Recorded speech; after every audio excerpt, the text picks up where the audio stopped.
The call lit up my phone screen like a ghost from the past. I stared at it, frozen. 5 years. 5 long years of silence. And yet there it was, her name. Still saved as Mom. Like I had never deleted the hope that maybe one day she'd call with something other than hurt. I almost hit decline. My thumb hovered, breath caught in my chest. But something inside me, curiosity, anger, maybe just unfinished business, made me swipe to answer. Celeste, sweetheart, her voice hadn't changed.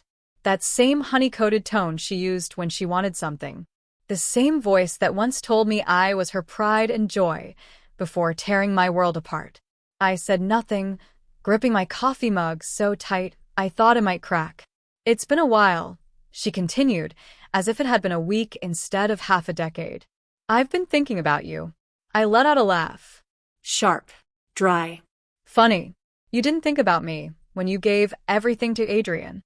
The name made my throat burn. My brother. The golden boy. The man she chose over me without blinking. She didn't even flinch when she looked me in the eye and said, "It's only fair. He's the man of the family." It was 2024. And that logic still rattled in my head like glass in a blender. "I thought we could talk," she offered. I leaned back in my leather chair, looking out over the skyline from my 27th floor office. "You're 5 years late." The door cracked open. My best friend and marketing director, Ava, peeked in. One look at my face and she stepped inside, closing the door behind her without a word. She knew. Somehow she always knew. "I'm running a company, Mom," I said, forcing my voice to stay calm. "I don't have time for games." You're running a company?" I could hear the disbelief in her voice. Like she expected me to be scraping by, broken. Like I hadn't spent the last 5 years building something from absolutely nothing. No family support. No inheritance. Just grit and the fire of betrayal. "That's wonderful," she said, but it sounded more like shock than praise. "Whatever you need, ask Adrien," I said, holding Ava's steady gaze from across my desk. "You gave him everything. Surely, he can return the favor." Silence. "Adrien isn't, he's not in a position to help," she finally admitted. Of course not. The rumors were true then. Gambling. Failed startups. The fortune she handed him unraveling like a cheap sweater in a storm. I felt a slow burn rise in my chest. This was not a check-in. This was desperation. "You made your choice, Mom," I said, voice like ice. "Now you can live with it. Celeste, please. I'm still your mother." "Are you?" The words exploded out of me before I could stop them. Because mothers don't choose one child over another. They don't look their daughter in the eye and tell her she's worth less. Ava placed a gentle hand on my shoulder. I hadn't realized I'd stood up. "I need to see you," my mother whispered. I stared at the skyline, jaw clenched. Fine. Thursday. My office. 2 p.m. I hung up without waiting for a response. The phone slipped from my hand to the desk with a clatter. Ava's voice was soft. "You okay?" No. I wasn't. But revenge was finally within reach. And that made me feel more alive than anything else had in years. I remember the day I walked out of that house with nothing but a suitcase and a silent promise to myself I would never need them again. No trust fund. No cozy fallback. Just me. A stack of business ideas scribbled in a dollar store notebook, and the raw ache of betrayal sitting in my chest like a stone. The first few months were brutal. I worked 18-hour days, juggling temp jobs and learning marketing algorithms at 3 a.m. in a cramped studio apartment that smelled like mold and desperation. I ate canned soup for weeks. My mattress was a yoga mat. I sold my jewelry to pay for a domain name. Every deal I pitched, every rejection I endured, I held on to one thing, my fury. They thought I would fall apart, that I would come crawling back, broken and begging.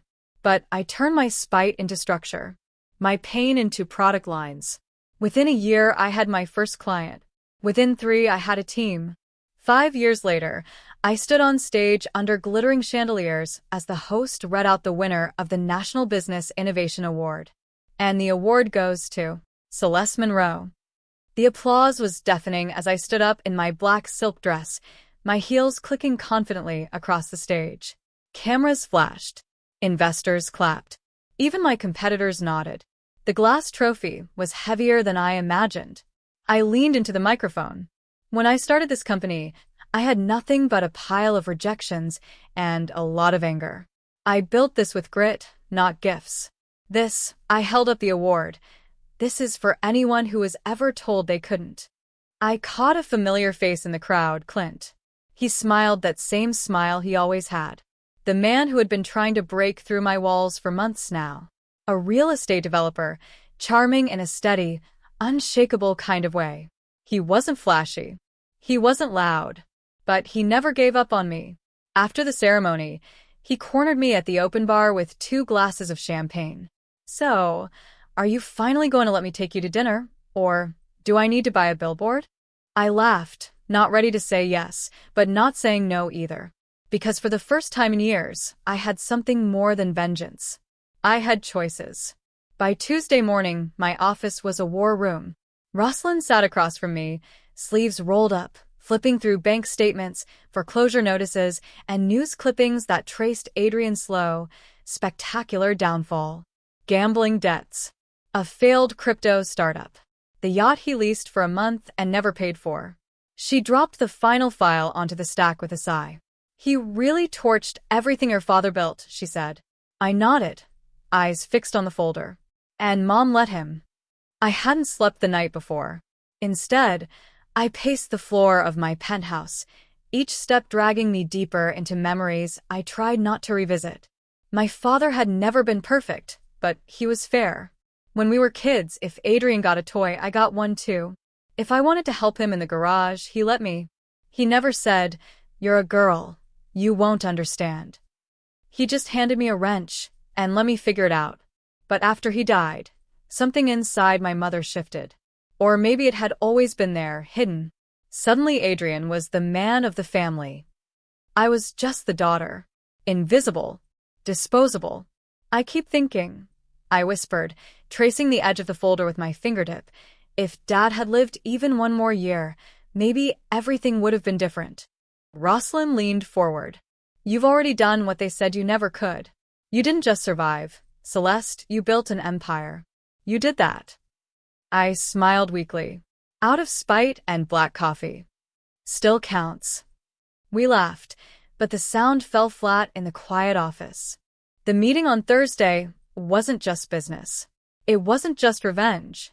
It was years of silence, of being the discarded one, finally demanding to be seen. I wasn't sure if I was more angry or sad. Maybe both. Maybe something else too. It's strange, I murmured. I'm about to show her just how much she underestimated me. And part of me still wishes she'd just show up and say sorry. Rosalind looked at me for a long moment. What if she doesn't? Then she'll watch me take back everything she gave away. I closed the folder, the documents inside heavy with truth. Thursday was coming. And I was ready, angry, hurt, but ready. Thursday came with the weight of a storm. My office window framed a gray skyline, clouds thick and low, as if the universe itself knew what was about to go down. At exactly 2 p.m., my assistant's voice crackled through the intercom. Ms. Monroe, your 2 o'clock is here.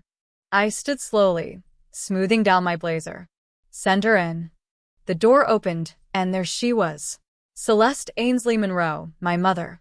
Once regal and composed, now thinner, paler. Her once silver-streaked hair had gone fully gray, and her designer wardrobe had been replaced by something department store bland. But her eyes, those hadn't changed. Still calculating. Still searching for leverage. Celeste, she said with a forced smile, walking toward me with her arms half outstretched. I didn't move. Have a seat. She lowered herself onto the chair across from my desk, clutching her purse like it was a lifeline. I saw the news, she said, trying to sound proud. That award. I always knew you had it in you. Stop, I said sharply. Let's not pretend. She blinked, mouth opening slightly but said nothing. You didn't call because you missed me, I continued. You called because you're out of money. I made a mistake, Celeste. No. You made a choice. A choice to believe Adrien could do no wrong. A choice to leave me with nothing. Her hands shook slightly as she placed them in her lap. I opened the folder Rosalind and I had spent days compiling. One by one, I laid the papers across the desk. Tax records, debt summaries, asset liquidations, a front-page article. Heir to Monroe fortune declares bankruptcy after casino scandal. She didn't touch any of it, just stared. Did you really think I wouldn't find out? I thought Adrien would turn things around. But he didn't. He failed. And now you're here, hoping I'll clean it all up. Before she could respond, a knock pounded the office door. My assistant's voice followed through the intercom. Sorry, Ms. Monroe. Adrien is in the lobby. He's demanding to come up. Her face lit up. Let him in. We should talk together. No. I pressed the button on the intercom. Security, please escort Adrien Monroe out of the building. Her face fell. He's your brother. He's a thief. I stood, walking around to face her more directly. Which brings us to why you're really here, I said, placing the final document on the desk. A glossy brochure. Clean layout. Smiling elderly faces. Sunrise Hills Retirement Community, she read aloud. They have a vacancy. Small room. 3 meals a day. Bingo nights. You'll be very comfortable. Her eyes widened, full of disbelief. You can't be serious. I am. This is cruel. No, Mom, I said calmly. Cruel was watching you give away everything Dad built to someone who hadn't earned it. Cruel was you looking me in the eye and telling me I didn't matter because I wasn't the man of the family. She rose from her chair, trembling. I raised you better than this. I stepped closer, unflinching. No. You raised me into this. Calculated. Cold. Focused. I am exactly what you made me. Tears welled in her eyes, but I didn't move. You sign the papers for Sunrise Hills, or you leave with nothing. No options. No more guilt trips. She stared at me, heartbreak slowly overtaking the shock on her face. I'll give you until tomorrow morning, I added. After that, the offer's gone. She opened her mouth, but no words came. I gestured toward the door. Security was waiting. The choice was hers now. And for the first time, I wasn't the one begging to be seen. I was the one holding the pen. The next day, just as I was settling into my morning routine, my assistant's voice cut through the intercom, panic tightening every word. Ms. Monroe, your mother's in the lobby. She's not alone. There are reporters with her. I froze, coffee cup midair. Reporters? She's giving a statement, something about elder abuse and family abandonment.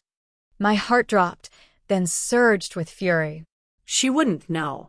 She couldn't, but she did. I pulled up the security feed on my computer. There she was, front and center, flanked by 2 local news crews. Tears rolled down her cheeks as she clutched a worn tissue and spoke into the microphones like some tragic heroine.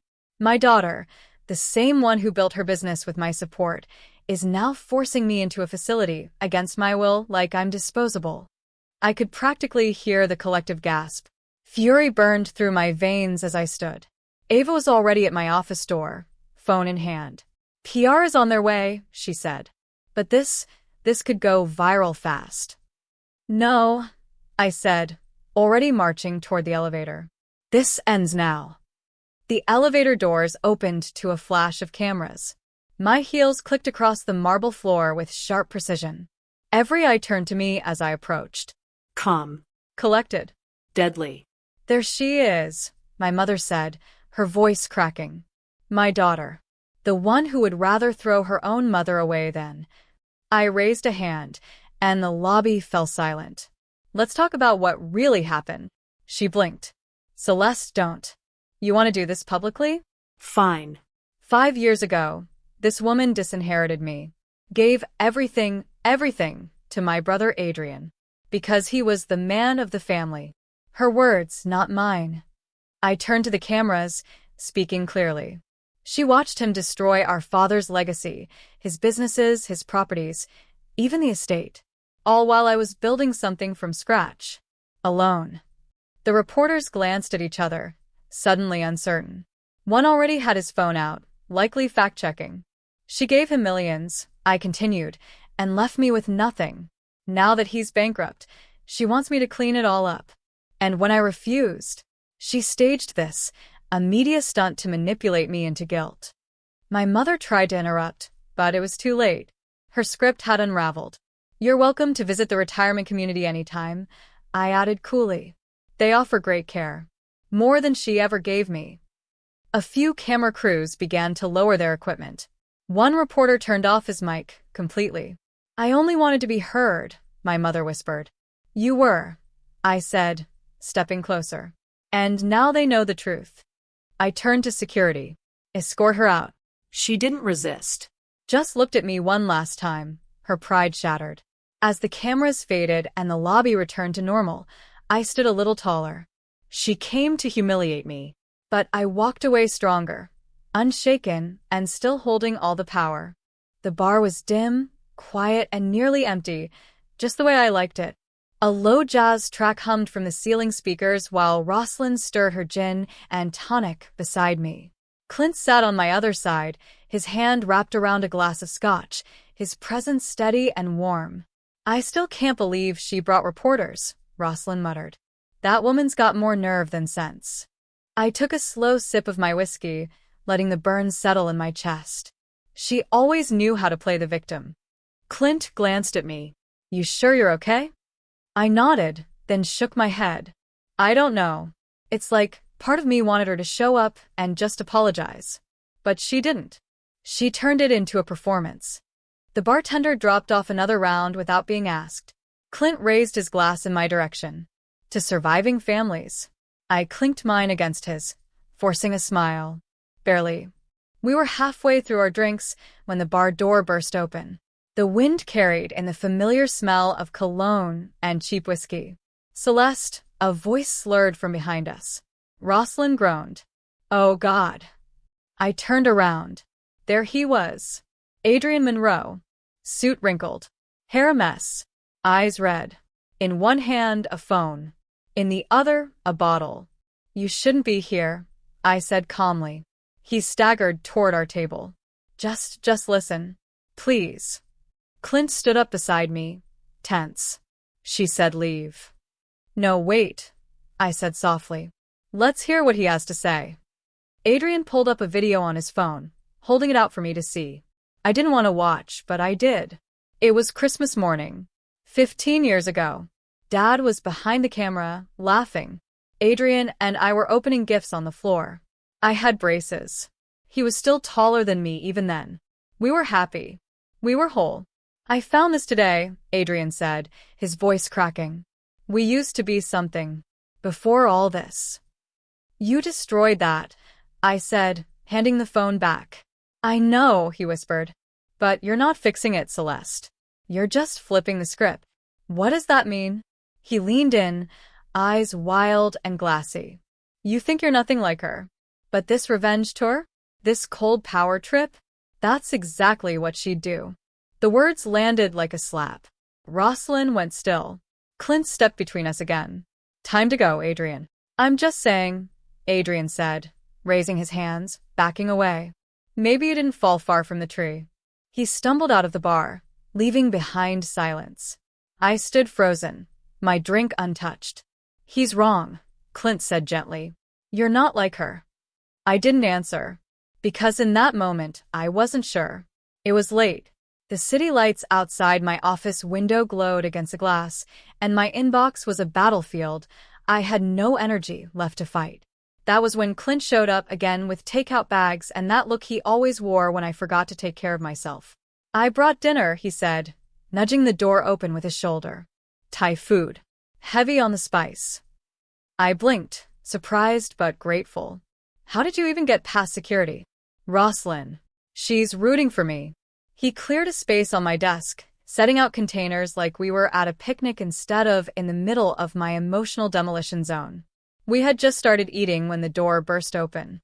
Not slammed, not dramatic, just opened. Adrien stood there, sober this time. Clean shirt, tired eyes, no slur in his voice. He held something in his hand. A letter. An old envelope with creases so deep it looked like it had survived a war. "I know I'm not welcome," he said. "But I found this and you need to read it." Clint stood, protective. I waved him down. "What is it?" "Dad's handwriting," Adrien whispered, voice barely audible. "I found it in Mom's things. Must have been sealed away after he died." He handed it to me and stepped back. I stared at the name on the front. Just one word. Celeste. My fingers trembled as I opened it. "My dearest daughter," it began. I read silently, my eyes burning. "If you're reading this, I'm gone. And I know things may not be easy between you and Adrien. But remember this. The estate is not just money. It's a legacy your mother and I built with love and intention. Share it. Protect it. Take care of each other. Fairly. With grace." I folded the letter slowly, pressing my lips together to hold back everything bubbling inside me. "This doesn't change what you did," I said. Adrien nodded. "I know. But it made me realize I've failed him too." Clint moved closer, his presence grounding me. "You're about to do something tomorrow that can't be undone," Adrien said. "You think it's justice. Maybe it is. But are you sure it's not just payback?" I looked at the letter again. Dad's words felt like a mirror I didn't want to look into. "I need you to leave," I said quietly. Now. Adrien didn't argue, just gave me a tired nod and stepped out the door, closing it behind him. Clint touched my arm. "You okay?" "I don't know," I whispered. "What if I am turning into her?" "You're not," he said gently. "Because you're standing here questioning it. That's what makes you different." I stood by the window, letter in hand, watching the city blur beyond the glass. Tomorrow was coming, and with it, a choice I wasn't sure how to make. The morning air was cold and still. I stood outside my mother's condo building, hands tucked into the pockets of my coat as the retirement home van pulled up behind me. The driver stepped out, clipboard in hand. "Ms. Monroe?" he asked gently. "We're ready whenever you are." I checked my watch. 8:55 a.m. "Give me a few minutes." Inside, the hallways smelled like dust and old regrets. The door to her unit was cracked open. I stepped in to find her sitting on a bare mattress, suitcase packed at her feet. Boxes lined the walls, neat, labeled, final. She looked up at me slowly. Her eyes were red and swollen. "So, this is really happening." "You signed the papers," I said, my voice more tired than harsh. "I didn't think you'd go through with it," she admitted. "I thought you'd change your mind." "I almost didn't." I took a step closer. "But you gave me no choice." She stood, her frame smaller than I remembered. "Just like I gave you none 5 years ago." There it was, acknowledgement. Too late, too bruised, but real. "I was wrong, Celeste," she said softly. "About Adrien. About you. About everything. I let tradition and fear blind me. I failed you. And I am sorry." Before I could respond, footsteps echoed in the hallway. Adrien appeared in the doorway, surprisingly composed. "I came to help," he said, stepping inside. Mom flinched. "Adrien." He held up an envelope. "This is everything I have left. My savings. The last of my investments. For her care." I stared at it, then at him. "This doesn't fix anything," I said. "I know," he replied. "But it's not about fixing. It's about owning what I broke." The room went quiet. The bitterness that had fueled me for so long felt heavier than ever. I could carry it forward, or I could do something else. "I'm not sending you to the retirement home," I said finally. My mother blinked. "You're not. Clint's company is developing a new downtown condo project. One of the units on the senior living floor just opened up. You'll stay there." Her lip trembled. "Celeste, don't thank me yet." I turned to both of them. "This is conditional." They nodded, waiting. 1. We do family therapy. Every week. No exceptions. 2. I control the finances. All of them. No gambling. No schemes. You live within the budget I set. And 3. I look directly at my mother. You cross one line, just one, And this deal is off. Do you understand? Tears slipped down her cheeks as she nodded. Adrien looked at me, humbled. You don't have to trust us. Just let us earn it. I picked up her suitcase and handed it to him. Start by helping her move. The retirement home van pulled away and used. I didn't feel triumphant. Not yet. But I felt something I hadn't in years. Control. And maybe, just maybe, the beginning of something better. The 10th therapy session felt different. Not easier, just less jagged. The silence between us didn't sting as much, and for once, no one came in defensive or ready to score points. My mother sat across from me, hands folded in her lap. Adrien leaned forward slightly, as if waiting to be told what to fix next. I'd spent most of the session quiet, letting our therapist guide the conversation until finally, she turned to me. And how does that make you feel, Celeste? I glanced at Mom and Adrien. They were still strangers in some ways, but no longer the enemies they'd once been. Tired, I admitted. Tired of being angry. Tired of holding it all in like its armor. The therapist nodded, marking something in her notebook. That's progress. Then my mother cleared her throat.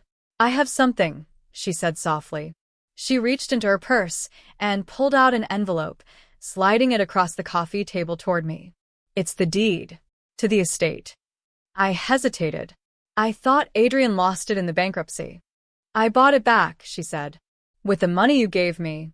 I used a holding company quietly. I didn't want you to think I was trying to manipulate you. And you're giving it to both of us? I asked. She nodded. Equally. As it should have been. I stared at the envelope, then pushed it back. I don't want it. Adrien blinked. Wait, what? I don't need a house to prove anything, I said, my voice calm. I built my own life. That place, it was Dad's legacy. And we turned it into a battlefield. They were both silent. I want to sell it, I continued. Use the money to start a foundation in Dad's name. For families like ours, torn apart by greed and favoritism. Mom covered her mouth with her hand, emotions spilling through her expression. Adrien nodded, swallowing hard. It's perfect, he said quietly. It's a start, I corrected. Not a fix. Trust takes time. And I'm still not sure I fully believe either of you. We know, Mom whispered. We're just glad we're still in the room with you. For the first time in years, I believed she meant it. We weren't healed, but we were trying. And that was more than I ever thought we'd get. Backstage at the conference hall, the buzz of the crowd hummed through the walls like electricity. My keynote was moments away. Rows of chairs filled with women, entrepreneurs, students, CEOs, waiting to hear me speak about building a business from the ground up. I adjusted the mic clipped to my collar, catching my reflection in the mirror. Strong. Composed. Different. Clint stood nearby, leaning casually against the wall, offering a quiet smile. You ready? As I'll ever be, I said, taking a breath. Rosalind appeared next, handing me a tablet with the slides. Room's packed. You've got people in the hallway watching from screens. Good, I said, but my mind was elsewhere, on everything it had taken to get here. Mom was sitting in the audience today. So was Adrien. They were quiet lately. Different. Not perfect, but steady. The therapy continued. Boundaries held. The foundation was already helping its first families. I had named it after Dad, the Monroe Trust Collective. It felt right. Clint brushed my arm. You thinking about the speech or the past? Both, I admitted. For a long time, I thought legacy was about proving them wrong. About power. Revenge. Getting back what was taken. And now, I looked at him, then past him, to Rosalind, to the organizers, to the quiet hum of possibility beyond the curtain. Now I know legacy is what you choose to leave behind. Not in dollars or documents, but in people. In change. In healing. The stage manager gave the signal. I walked forward, heels clicking against the floor, each step echoing with memories, but no longer weighed down by them. Just shaped by them. As I stepped into the spotlight, the applause hit like a wave. I paused at the podium, scanned the crowd, and found them. Clint. Rosalind. My mother. Adrien. My people. My name is Celeste Monroe. I began, voice steady, heart full. And I'm not here to talk about success. I'm here to talk about choice. Because after all the bitterness, the betrayal, the brokenness, I didn't burn bridges. I rebuilt them. And this was my new legacy. Not revenge, but peace. and for the first time in my life, that was more than enough.